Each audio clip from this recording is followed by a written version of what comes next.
If you're unlucky enough to catch German measles, the rubella germ, during pregnancy, it will most certainly leave your child very deaf and potentially very blind, and sometimes both.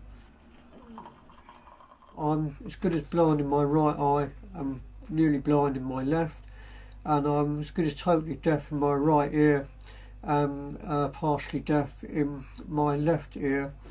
I'm also in nappies 24/7 as I have severe bowel incontinence, and also my water leaks quite a bit as well.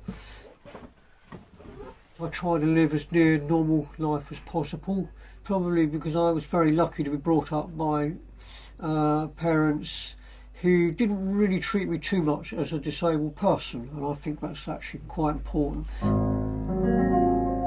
My love of music was there right from the beginning. I now have some 40,000 singles and something like 20,000 LPs, and I've been building up the collection steadily over the years. Donna Summer's I Feel Love, The Crunch, The Ra-Band,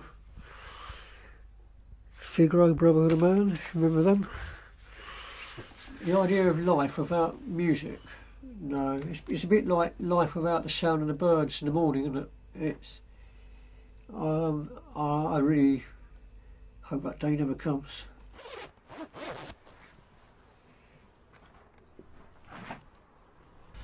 I am a strong believer in independent living, and I actually live on my own in a bungalow, and I've been there for 22 years, and it's a part of a shelter scheme which is intended very much for independent living. I've spent most of my life as a volunteer broadcaster, and I've also done a lot of work for my local community as well. Well, good morning to you, this is Ian here, broadcasting live from our studio in the very heart of Love Lane at the White Fibre headquarters here in Love Lane in Cowes. If you would like us to play a record between now and midday, do give us a call on our usual phone number. But meanwhile, this is Pat Boone and Shirley Boone, who made an LP in 1959, and this is Side by Side.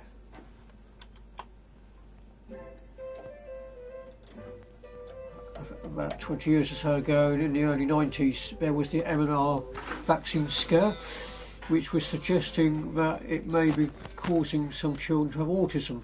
Because of the scare, this has meant a lot of children who are now growing up to thinking about starting their own families were not vaccinated against rubella. And this means they are now at risk of giving birth to children with various disabilities. It is important before you think about having your first child that you get the vaccine for rubella. There is really no need for anyone to have to go through the trauma of giving birth to a child with disabilities of some sort, when there is actually good ways of minimising that risk. So therefore I would strongly advise that you get that vaccine before you start your family, and then hopefully all the children that will be born thereafter will be fit and healthy and live normal lives.